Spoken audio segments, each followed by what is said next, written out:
Mark 15. And as soon as it was morning, the chief priests held a consultation with the elders and scribes and the whole council. And they bound Jesus and led him away and delivered him over to Pilate. And Pilate asked him, "Are you the king of the Jews?" And he answered him, "You have said so." And the chief priests accused him of many things. And Pilate again asked him, "Have you no answer to make? See how many charges they bring against you." But Jesus made no further answer, so that Pilate was amazed. Now at the feast he used to release for them one prisoner for whom they asked. And among the rebels in prison who had committed murder in the insurrection, there was a man called Barabbas. And the crowd came up and began to ask Pilate to do as he usually did for them. And he answered them, saying, "Do you want me to release for you the king of the Jews?" For he perceived that it was out of envy that the chief priests had delivered him up. But the chief priests stirred up the crowd to have him release for them Barabbas instead. And Pilate again said to them, "Then what shall I do with the man you call the king of the Jews?" And they cried out again, "Crucify him!" And Pilate said to them, "Why? What evil has he done?" But they shouted all the more, "Crucify him!" So Pilate, wishing to satisfy the crowd, released for them Barabbas, and having scourged Jesus, he delivered him to be crucified. And the soldiers led him away inside the palace, that is, the governor's headquarters. And they called together the whole battalion.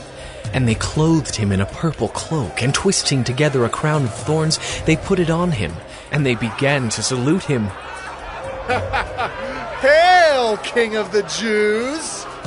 And they were striking his head with a reed, and spitting on him, and kneeling down in homage to him. And when they had mocked him, they stripped him of the purple cloak, and put his own clothes on him. And they led him out to crucify him. And they compelled a passerby, Simon of Cyrene, who was coming in from the country, the father of Alexander and Rufus, to carry his cross.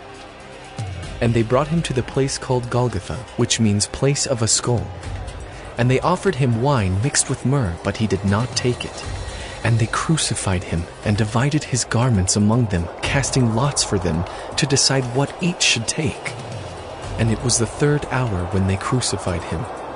And the inscription of the charge against him read, "The King of the Jews." And with him they crucified 2 robbers, one on his right and one on his left.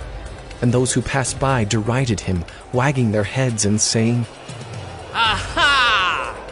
You who would destroy the temple and rebuild it in 3 days, save yourself and come down from the cross." So also the chief priests with the scribes mocked him to one another, saying, Well, he saved others. He cannot save himself. Let the Christ, the King of Israel, come down now from the cross, that we may see and believe. Those who were crucified with him also reviled him. And when the 6th hour had come, there was darkness over the whole land until the 9th hour. And at the 9th hour Jesus cried with a loud voice, "Eloi, Eloi,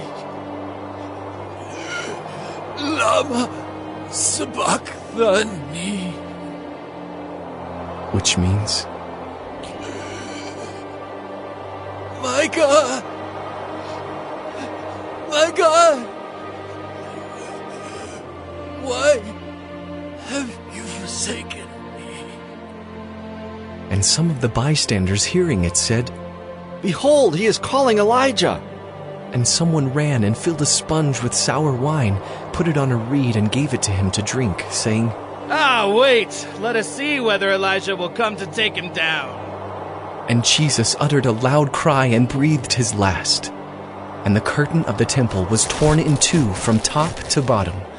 And when the centurion who stood facing him saw that in this way he breathed his last, he said, Truly, this man was the Son of God.